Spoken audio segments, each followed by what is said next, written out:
Thank you so much, everybody, for being here today. I want to start off by talking today about the report that came out yesterday. Very damning report and very troubling report that points out that Canada performed the worst in the developed world in terms of countries that are similar, well-developed OECD countries. That Canada had the worst rates of mortality for seniors and long-term care. I've said before, this is a national shame. What's also become clear is that Canada did worse in the second wave than in the first wave, meaning that the problems that we saw in the first wave were not fixed. And that's why, again, we call on Justin Trudeau to remove profit from long-term care, which we know is directly related to worse conditions of care, more infections and more deadly infections. We need to improve conditions of work, which are directly tied to conditions of care. We need to do this immediately. We also know the government has announced a plan to invest in a private company for the capacity to produce vaccines and drugs in Canada. Our concern is, where are the strings attached? How do we know that this is not going to be another example of public money, our money, going to a private company that ends up leaving the country years later and no support left for Canada? That's why our plan, which we called for months ago, continues to be the best way and the best approach. We need to make sure we've got publicly owned capacity to produce vaccines and critical drugs, the way we did in the past with Connaught Laboratories. We need a Crown Corporation, a publicly owned facility that produces these vital life-saving vaccines and medication. And that is the way forward. Donc, hier, on a vu un rapport qui montre que le Canada était le pire en taux de mortalité pour nos aînés dans les centres de soins de longue durée. C'est quelque chose qu'on, j'ai appelé une honte nationale. Et c'est vraiment une honte nationale. Le fait que nos aînés étaient les plus frappés par la COVID-19 et le fait que la deuxième vague de la COVID-19 était pire que la première vague de COVID-19. Ça veut dire que le gouvernement libéral n'a pas appris des leçons et n'ont pas agi de protéger nos aînés. Ça, c'est pourquoi encore on exige du gouvernement d'enlever les profits des centres de soins de longue durée et d'améliorer les conditions de travail qui sont complètement liées aux conditions de soins pour nos aînés. On doit agir tout de suite pour protéger nos aînés. Deuxièmement, le gouvernement annonce aujourd'hui qu'ils vont avoir un partenariat avec une compagnie privée pour produire les vaccins et les drogues essentielles dans l'avenir. Le problème avec cette proposition, c'est quoi la garantie que cette entreprise va rester au Canada et que ça ne va pas être la même chose où on donne de l'argent public aux entreprises privées qui prennent l'argent, mais après des années, quittent le Canada. Ça, c'est pourquoi encore on propose notre solution, quelque chose qu'on a déjà annoncé il y a quelques mois, qu'on doit avoir une société d'État où nous, les Canadiens et Canadiennes, sont les propriétaires, une société d'État qui produit les vaccins et les drogues essentielles, quelque chose qu'on a déjà eu dans le passé avec Connaught Laboratories. Donc, c'est exactement ce qu'on a besoin maintenant, d'avoir la capacité de produire ces vaccins chez nous au Canada et une capacité où les Canadiens sont les propriétaires. Donc, ce sont mes remarques d'ouverture et je suis prêt pour vos questions. I'm ready for your questions. Thank you so much. Merci beaucoup. Alors, j'invite les membres des médias d'utiliser la fonction « Lever la main » pour poser une question et une question de suivi. I would like to invite members of the media to use the raise hand function at the bottom of the page to ask a question and a follow-up. I will start with Chris Reynolds with the Canadian Press. Please go ahead.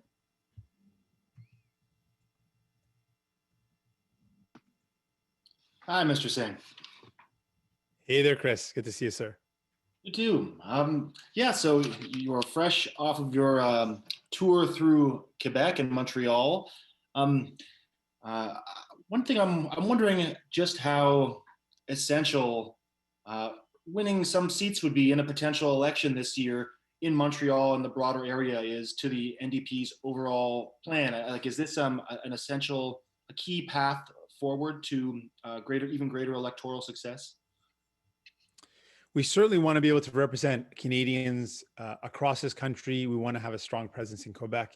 It's because people need us. And when I was in Quebec and hearing from people, people came to me and asked them what they were concerned about. And without any prompting and beyond asking them what they're worried about, I met a woman who told me she literally has to choose between some days buying food or medication. And that was heartbreaking to hear her say that. But I told her we were going to fight for pharmacare for all. And she almost teared up saying that would mean the world to her. I met a young man who was worried about owning a home and being able to buy a place. And I said, we are going to fight for affordable housing. I spoke to a lot of young people telling me about their concerns around mental health. And we know that these are real concerns for young people, particularly. There are a lot of people that need our help and see in us a real champion fighting for them, fighting for the things they need. And I would be honored to serve more Canadians in general, but particularly to your question, I would be honored to serve more people in Quebec. And it is vital for us to be able to represent these good folks and to be able to fight for them. En français, s'il vous plaît. Okay, Chris, I'm going to just do that response in French, and then I'll come back to your follow-up. Donc, on veut représenter tout le Canada. C'est important pour nous de représenter tous les endroits à travers le Canada, mais la question était spécifiquement pour le Québec. Et oui, bien sûr, on veut représenter les gens au Québec parce qu'ils ont besoin de nous. Et pendant ma tournée au Québec, j'ai parlé avec plusieurs personnes et ils ont partagé leurs craintes. Je me souviens d'une femme et elle a été tellement excitée de dire allô et j'ai dit, est-ce que vous avez des craintes, des inquiétudes? Et sans le donner plus de ça, elle a dit qu'elle doit choisir entre la nourriture et les médicaments. Dans sa vie, c'est un choix qu'elle doit faire tout le temps. Et ça brisait ma cœur d'entendre ça. Et j'ai rencontré des autres jeunes et ils ont dit qu'on a des misères à trouver des services de santé mentale. Et je sais que la santé mentale en général, la santé mentale était un enjeu, mais c'est toujours un enjeu, particulièrement pour les jeunes qui étaient vraiment frappés fort par la COVID-19. Et j'ai parlé avec un autre qui a parlé de le problème de logement, le fait qu'il ne peut pas aborder un logement, un appartement, une maison, et il veut acheter, acheter. Donc, pour ces gens, nous proposons une solution concrète pour les aider et ils ont besoin de nous, ils ont besoin de notre voix et on va continuer de se battre pour eux et je serai fier de les représenter avec plus de députés parce qu'ils ont besoin de nos aides.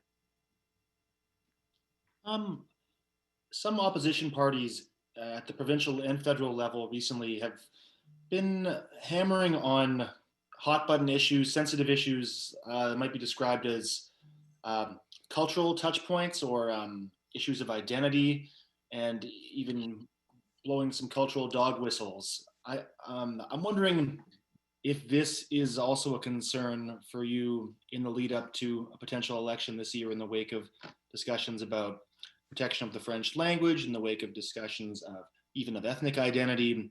How concerned are you that this will be a barrier or actually maybe an opportunity?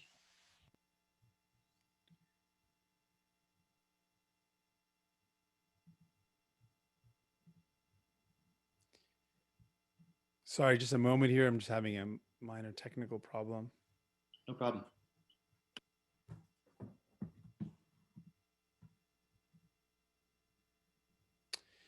I think at the end of the day, what people are talking to me about, what they're concerned about are issues related to the pandemic. That's the biggest issue. You know, premiers might be raising other issues, but what I'm hearing, people are worried about the pandemic. They're worried about their loved ones not being able to have access to the vaccine. That's something that people talk to me about. People are worried about not being able to afford a place to live. People are worried about their health care and whether it covers them when they need it.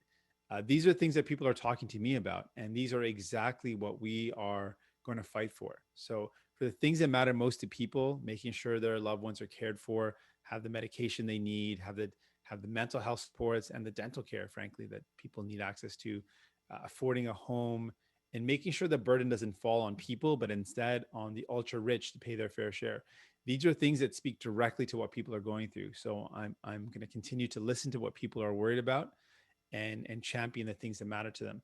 And across Canada, people are worried about discrimination, whether it's discrimination in Quebec of people based on the French language. That's been a historic problem, ongoing problem. People are worried about systemic racism, which means people are being precluded from opportunities, from participating because of the way they look, because of the color of their skin. Women continue to face challenges getting back into the workforce. These challenges are all really the same in the sense that there are people that are being faced with barriers because of who they are. And New Democrats are all about finding solutions to support people and make sure that no one's left behind. And each of those struggles are unique, but really bring people together in that we want everyone to feel welcome, everyone to feel like they can thrive, and everyone to feel like they belong. And that is what we're all about. Thanks. En français, s'il vous plaît.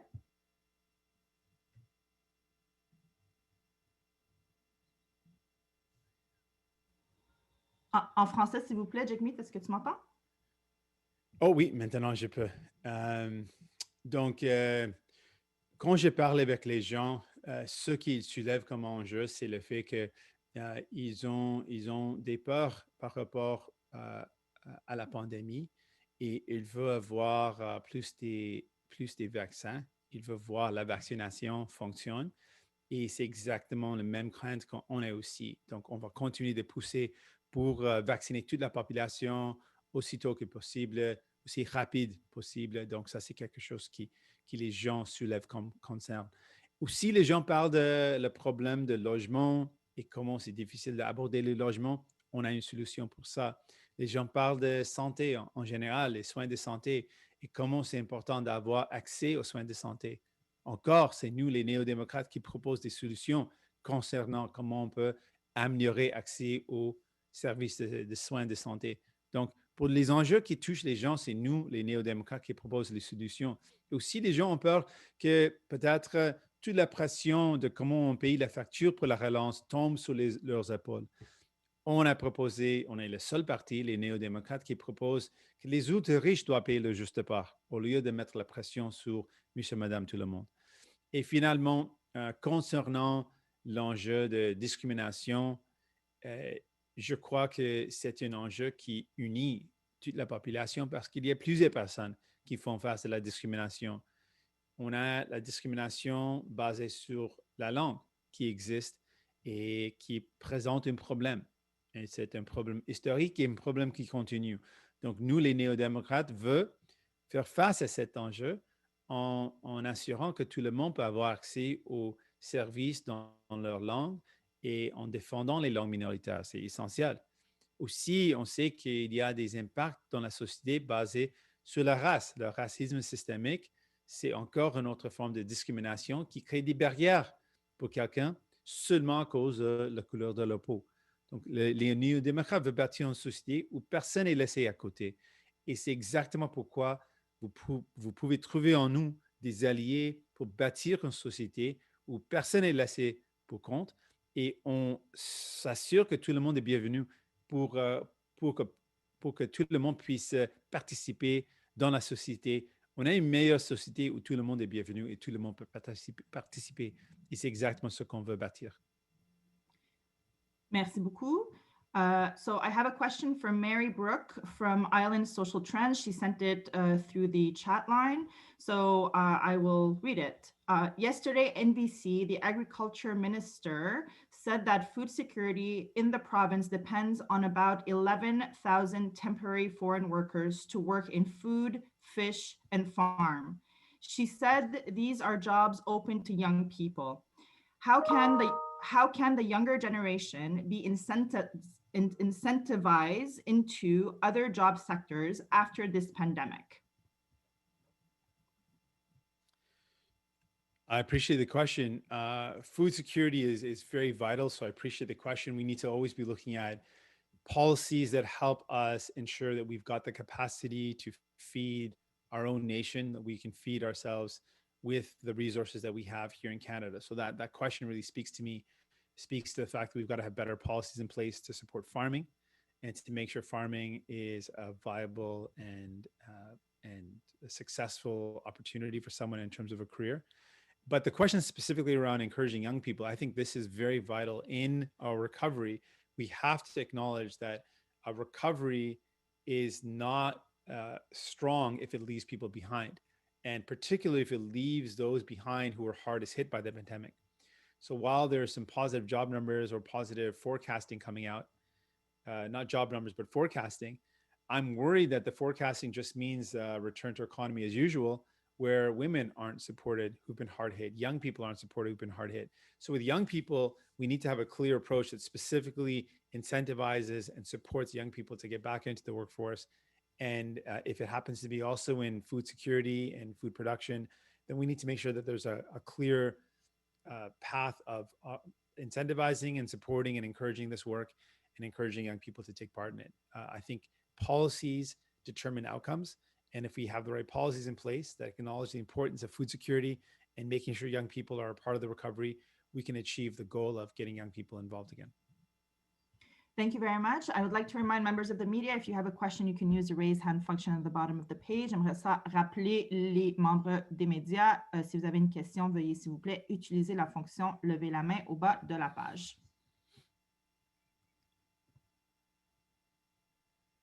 Je ne vois plus de questions. I see no more questions. Ceci conclut la conférence de presse. This concludes the press conference. Thank you very much. Merci beaucoup. Merci. Thank you.